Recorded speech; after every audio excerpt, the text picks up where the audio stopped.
Welcome, everybody. We are back at the podcast. It's been a few weeks, haven't it? Thank you for adjusting my mic. You're It's been a welcome. few weeks. Oh, it's been a few weeks. So We've all been gone and away. Forgot how here to and adjust there. the mic. I just had to got lean it. you back into that. You got it. One or another of us have been on vacation or gone somewhere the last several absolutely. weeks. So it's good to be back, starting a new series yesterday. So it's a good time to crank the podcast back up again. Good to be back. Yes. It is. How are you guys? Yeah, doing good. Yep. Doing well. Good. Well, let's jump into David week one. All right, let's do it. Very abrupt. Let's get right into it. Boom. We talked about David's big victory, David's battle against Goliath. Had a good time, good weekend. The very famous story of David versus Goliath. Everybody knows this story. You can talk about this story almost anywhere in the world, and people know this story. Yeah. A lot of different references to it, just as far as culture's concerned, when you start talking about a battle or whatnot. And so, yeah, I think it's pretty familiar. But you certainly brought out some new things that I don't think a lot of people had given a whole lot of thought to. So, really well done. Thank you. I enjoyed it very much. Definitely. Certainly a lot of stuff in the whole life of David, but even in just, I think you're going to continue to find it hard to trim these messages into one thing. You know what I mean? There's a lot in each topic you could talk about. So. That's a nice way of saying I preached a long time yesterday. No, it was good. I was But tired when I was done No, four but times. it's Yeah. difficult, even with There's a lot to get in even there. with story by story. It's a really big topic. But yeah, thought it Life went of well. David's covered many books are filled with the life of David. He's this incredible.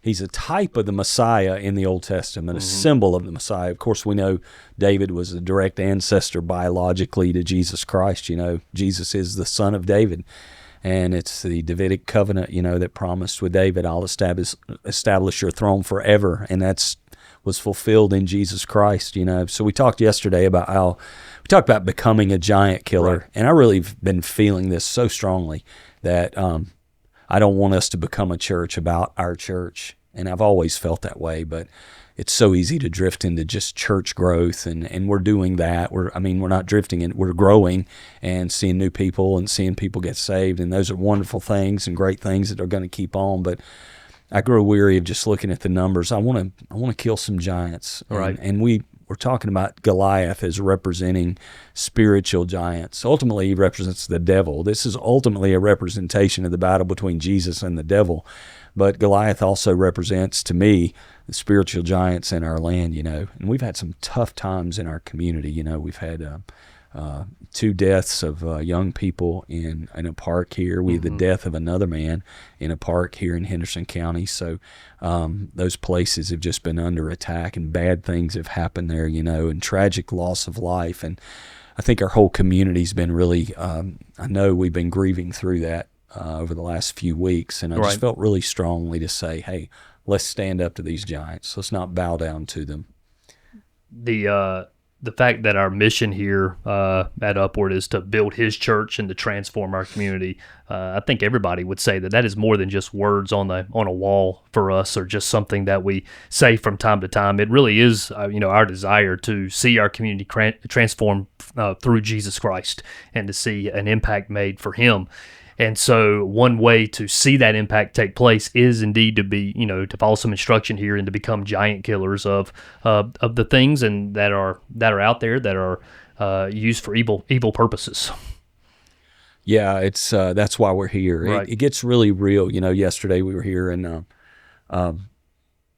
talking about these tragedies, and then at the end of, I think, the third service, parents came up and their children they lost a child in one of these tragedies, so the parents were right here, and it just gets really real to the fact you're talking about giants up in the pulpit, but when you walk down from there, there's mom and dad that lost their child to this, and it gets really human. It gets far beyond preaching a good sermon, and it becomes very quickly, these are real people here, and what are we going to do to actually fight this giant, you know?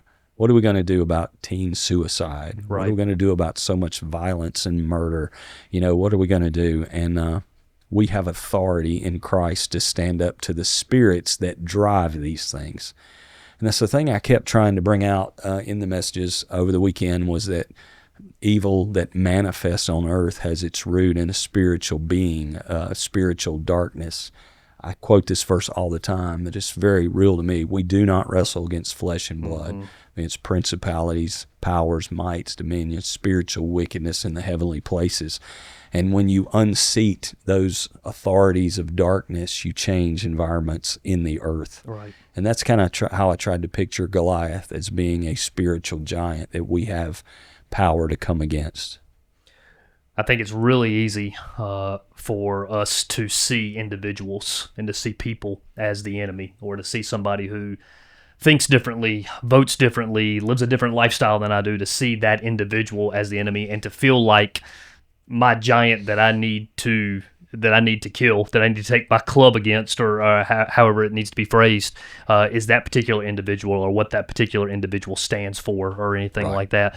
But to keep the perspective that we're not fighting against an individual that's standing beside of us or in front of us, but against our spiritual enemy, the demonic forces that are out there. I think that's so important for us to keep in mind. I want Christians to make sure they keep up the spiritual battle. You know, I mean, you can fight a political battle, that many are, and there's nothing wrong with being involved in the political process. I encourage that for Christians.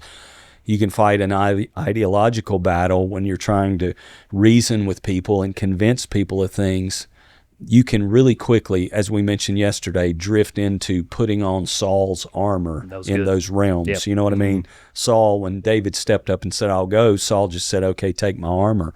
And you can begin to fight with the wrong armor on the wrong ground when you're so absorbed in those fights that you don't address the spiritual battle. And that's a real part of this. That's the most important part of this, is we address spiritual powers that are behind the evil, you know. And when we're fighting people, we're not addressing those powers. It's almost like go to a doctor and you treat the symptoms, but you don't actually get to the root of the problem and heal what's wrong. Yeah. And I'm afraid a lot of Christian activities is dealing with the symptoms rather than the spiritual problem that's really driving all this. That's how I've been feeling about this. Yeah. I listened to another message. I can't even remember how long ago it was, but this pastor was saying, like, in Christianity, the ends do not justify the means.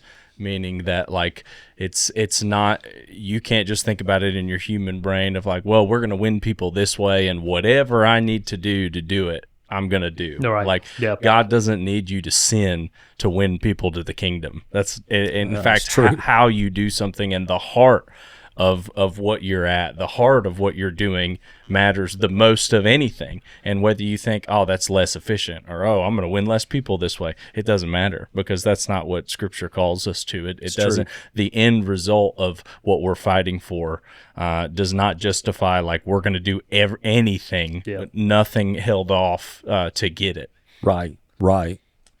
I love the picture as well of David being the one who was there. You just have one. It's kind of like Jesus fought the victory for the whole people of God, for every person. Jesus went on that field by himself. David went out into the valley by himself, representing the whole nation of Israel. But I love what was in David's heart. David never saw himself as weaker or on the defensive. David's like, hey, yeah, there he is, but I'm taking the battle to him. Right. It's kind of the thing of the lion and the bear that I brought up yesterday, is that David said, okay, I'll go rescue my lamb out of their mouth, and if they turn on me, I'll kill them. It's almost like David saying, I'm going to give them a fair chance to get away. If they'll let go of the lamb, I'll let them get away, but if not, I'll just kill them too. And David just looked at Goliath and said, hey, I'm going to kill you, cut off your head, and feed your army to the birds. He never saw his size and Goliath's size. He saw the size of God. Yeah. It's this. It really is this just overwhelming sense of trust and faith in God that, hey, this is what's happening. This is, you're not supposed to do that. You're defying. You're speaking ill of my God, and we're not going to stand for that. And so here's what we're going to do. And there's just no wavering in it. It's like he didn't step back and have a prayer meeting about it. He did not. You know what I mean? It was just kind of like, nope, we're not going to do that. I'm not going to let you do that. So let's go to it. Not exactly. He didn't waver. And the other thing we said is that he built that kind of faith in the little battles. Right. It's hard to call a lion a little battle to me, but I guess a lion is maybe less intimidating than a 9'6" incredible Goliath. I don't know, but he built them in the daily battles, and I really try to encourage people, go ahead and slay these giants in your personal life, in your own heart, in your own home, and then reach out to your community. You know what I mean? And I know a lot of people are fighting giants in their own lives, and they need to stand up to those and say, hey, we can win the victory over this.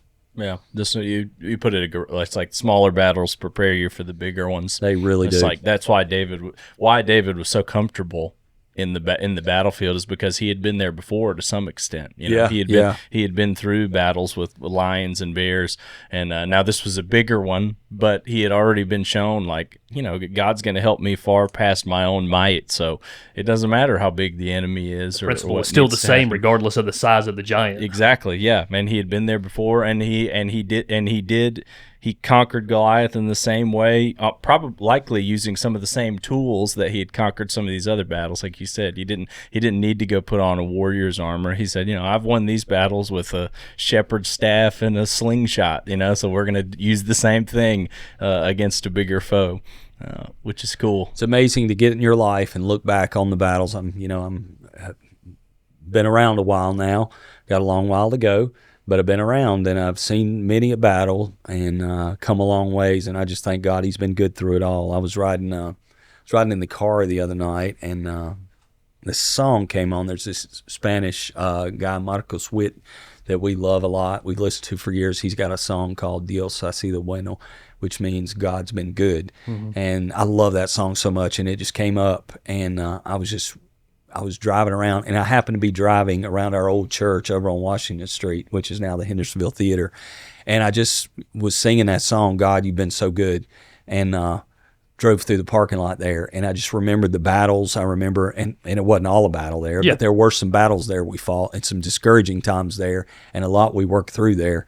And I just drove through and saw the old and thought about all it's become and all that God has done. And I remember being a 29-year-old kid, his age, standing in that parking lot wondering what we were going to do next. And I could just look back and say, God, you've been good. And he really has. Yeah. Those past battles lead to slaying giants. That's really good. Mm-hmm. Yeah. There's really a great theory out there, by the way, not in the Bible, but it's theorized by some people, by scholars, that David ended up taking Goliath's head outside of a city, and that some people theorize that that's actually the place where Jesus potentially was crucified, where he took Goliath's head. Yeah. There's some crazy theories there. Which is not, again, not something that, you know, don't get hung up on. Don't take it to the bank. Don't get hung up on that. So they actually took it to Jerusalem. Well, yeah, but the thing was, you know, they didn't have or they weren't occupying Jerusalem at the point. It was occupied by somebody else. So it was theorized that David would have had to bury the skull outside of the city, and Jesus was crucified at Golgotha, which means place of the skull. Yeah. So it's somewhat theorized that could be a spot where David would have buried Goliath's head, which is a cool translation to, like, when Jesus died on the cross. That was the biggest giant that was slain, was death. That's true. Whether or not the head's there, there's exactly. all kind of theories that the Ark of the Covenant may be buried under there. There's all kind of neat who things. Knows? But I joked at the end about David bringing home a souvenir. I don't know that David brought home Goliath's head. I know it made a journey, and David later got Goliath's sword. But my goodness, he got a souvenir. Did you catch? By the way, this is random. I don't know that there's a lot of significance to this, but as you were reading through the story, my first thought was like, it says he killed him by cutting off his head. Mm-hmm. So I wonder, does that mean that the stone would have just incapacitated Goliath? I think that's true. I believe that's true. But he actually killed him by cutting off his head. I think the stone at least knocked him out. Yeah. And he goes down, and then David ends it by cutting his head off. Yeah. Also, I thought about, you know, how hard it must have been to wield that guy's sword. You know, that could have been a clunky process. After and to cut off that big head. After a great victory, I just imagine him like struggling with the sword afterward. It's like he's done this really cool thing. I thought through that a lot, and I thought if you can swing it and you can get it above him, the weight of it, you ain't got to do anything else. The weight of it's going to bring it down. Let gravity do its work. I like to picture it's been a really cool battle. You know, you just knocked out the biggest guy ever, and then everybody's like, yeah, and then they see you just down there struggling to pick up the sword, and you instantly look way less cool. That could have been the same angel that directed the stone to pick up the sword. Still cool. It's been good, guys. Thank y'all for listening. Love you all. We'll be back next week.